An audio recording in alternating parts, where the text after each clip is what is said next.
দিতে পারলাম না। যাবো মন্ত্রী পরিষদে আসবে তো আমরা আছে ক্যামেরা পড়তেছে ধরে রাখুন আমি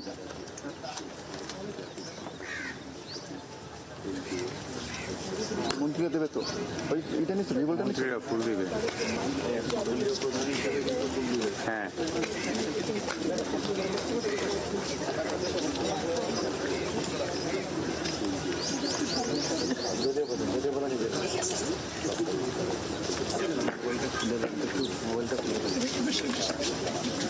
ক্যামেরাটা অন করে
দর্শক, আমরা যেমনটি দেখছিলাম যে প্রধানমন্ত্রী হিসেবে শপথ গ্রহণের পর প্রথম কর্মদিবসে জাতীয় স্মৃতিসৌধতে শহীদদের প্রতি শ্রদ্ধা জানাতে প্রধানমন্ত্রী তারেক রহমান শ্রদ্ধা নিবেদন করেছেন এবং এরপর তার দলের পক্ষ থেকে শ্রদ্ধা নিবেদন করা হয়েছে শহীদদের প্রতি।